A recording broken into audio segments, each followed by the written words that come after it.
नमस्कार, आप देख रहे हैं प्लैनेट पहाड़। आइए बढ़ते हैं आज की खबरों की ओर।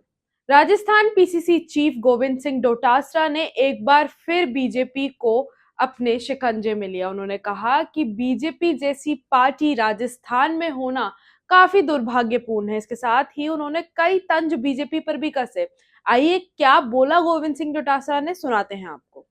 ज्यादा खेती हो रही भाई है साहब, अमेरिका और रूस के बीच में जनता को तो यूरिया से ही नहीं, सरकार से ही बहुत बड़ी समस्या आ रही है। ये सरकार इस तरीके की बनी है कि इससे लोग त्राहिमाम कर रहे हैं, लेकिन अब पीछा नहीं छूट रहा। 2 ही साल हुए, 3 और भोगना पड़ेगा इनको। ये तो रोजाना, ये इनको यूरिया से क्या लेना देना है कि यूरिया मिले कि नहीं मिले। इनको तो हाजिरी दिल्ली देनी है, एक पट्टा पहनाना है, एक फोटो भेंट करनी है। और आज तक मुख्यमंत्री सैकड़ों बार गए होंगे, प्रधानमंत्री जी से मिले होंगे, किसी मंत्रियों से मिले होंगे। 1 रुपये का अगर उन्होंने आकर के मीडिया के माध्यम से प्रदेश के लोगों को बताने का अगर काम किया हो कि हम ये चीज़ लेकर के आए। कल परसों राहुल गांधी जी ने लोकसभा में क्वेश्चन लगाया था, उसका उत्तर आया है कि ईआरसीपी में आप कितना धन दे रहे हो, क्या इसको राष्ट्रीय परियोजना बना रहे हो। स्पष्ट रूप से मनाई आ गई कि ईआरसीपी में 1 रुपया हमने नहीं दिया है और हम राष्ट्रीय परियोजना इसको नहीं बना रहे। इससे बड़ा धोखा, इससे बड़ा झूठ, इससे बड़ा प्रेम प्रदेश की जनता के साथ में, उस 21-22 जिलों के साथ में कोई हो नहीं सकता है। यमुना जल की बड़ी बड़ी बातें कर रहे हैं, शेखावाटी में ये मिलेगा। आज 2 साल हो गए साहब, 4 महीने के अंदर डीपीआर बना रहे थे, आज भी डीपीआर नहीं बनी है।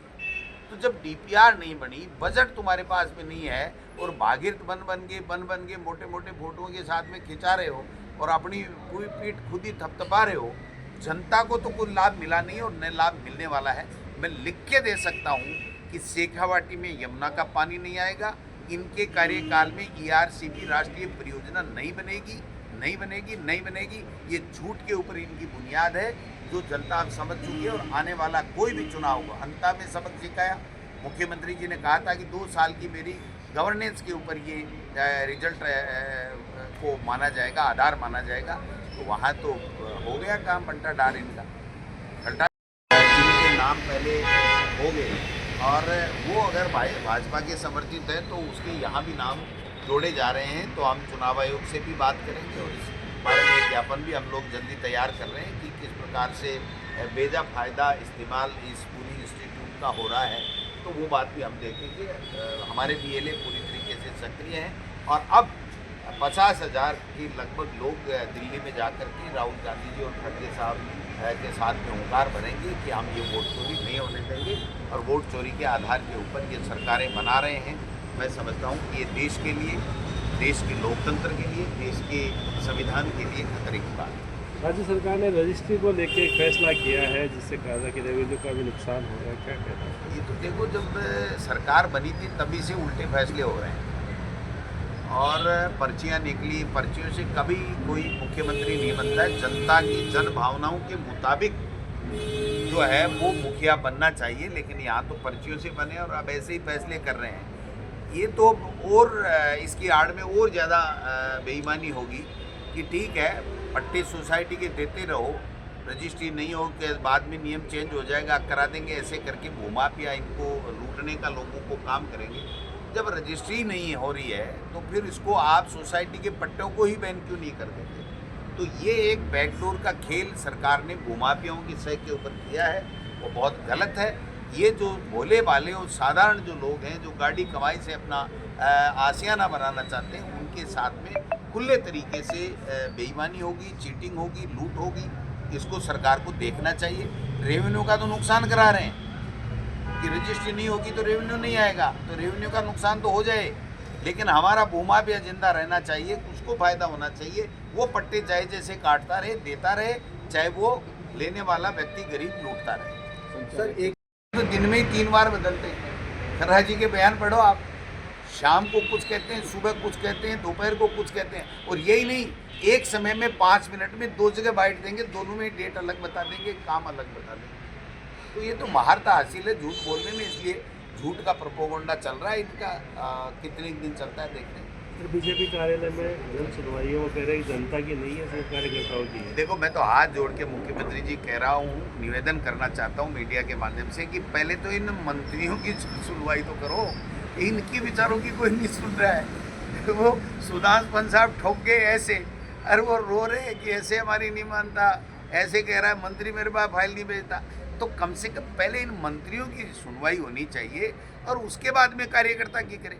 इनके मंत्री जब प्रभारी मंत्री बन करके जिलों में जाते हैं तो एक कार्यकर्ता नहीं आता, ये टेलीफोन करके गिड़गिड़ा करके केवल एक पदाधिकारी को बुलाते हैं कि मेरी इज्जत रह जाए। इसका मतलब इनकी अंदर किसी कार्यकर्ता को, किसी जनता को विश्वास ही नहीं है कि ये किसी की समस्या का समाधान, क्योंकि परसेप्शन ये बन गया और सही बन गया कि मंत्रियों की नहीं सुनवाई हो रही है और मुख्यमंत्री की भी नहीं सुनवाई हो रही है, तो फिर जनता की ये लोग बात क्या सुनवाई करके क्या समस्याओं का समाधान कर देंगे? धक्के दे रहे हैं वहाँ। वो गेट पास लाए हो क्या? वो गेट पास लाए हो कि 2-3 बैठते हैं सीएमओ में, उनके साइनों से पर्ची चलती है कि वो आकर के साइन देंगे तब लेंगे। और उन्होंने तो स्पष्ट कह दिया कि हम जन सुनवाई नहीं कर रहे हैं, हम तो कार्यकर्ताओं की सुनवाई कर रहे हैं। तो कार्यकर्ताओं की सुनवाई कर रहे हो तो जनता कहाँ जाएगी? वो कह रहे 24 घंटे द्वारा दरवाजे खुले मिलते हैं। मैं आपको चैलेंज देता हूँ, सिविल लाइंस में चले जाइए, एक मंत्री का भी एक पूरे दिन में एक गेट भी खुला मिल जाए और एक कार्यकर्ता या जनता वहाँ पर अगर उससे मंत्री से मिलने के लिए आ जाए तो मुझे पता नहीं। जब जिलों में जाते हैं हम देखते हैं, चुपके गाड़ियों से जाते हैं, चुपके आ जाते हैं, कोई नहीं मिलता इनसे, इनका पता ही नहीं रहता कब आते हैं कब जाते हैं। तो ये जो चल रहा है, ये जनता बहुत परेशान है, त्रस्त है। और किसान तो पूरी तरीके से लाठियाँ खा रहा है साहब, खाद के बदले लाठियाँ। वो कह रहा है खाद दे दो, और मंत्री जी किरोड़ी लाल जी ने जो छापे डाले, अब उसके बाद में क्या फ़ायदा हुआ ये तो बताओ। वो असली नकली कुछ भी नहीं मिल रही है। असली तो छोड़ दो आप बात, असली तो इनको खुद को ही पता नहीं है, असली सरकार ही नहीं है तो फिर खाद कहाँ से मिलेगी? सार्थ ये तो बेईमानी है साहब। आप देखो कि बीजेपी ऐसे हथकंडे ला रही है। पहले वो कौन सा एक लेकर के आए थे जासूस, पेगासस लेकर के आए थे, कितने पत्रकारों का, कितने बुद्धिजीवियों का इन्होंने जो किया था। अभी भी ये इस तरीके के ऐप लेके आ रहे हैं, रोज़ाना तरह तरह की बातें लेकर के आ रहे हैं। तो ये पूरे तरीके से निजता का उल्लंघन है, और निजता का उल्लंघन हमारा कॉन्स्टिट्यूशन जो है वो हमको अधिकार देता है कि किसी की निजता का अधिकार नहीं होना चाहिए, ये हमारा मौलिक अधिकार है।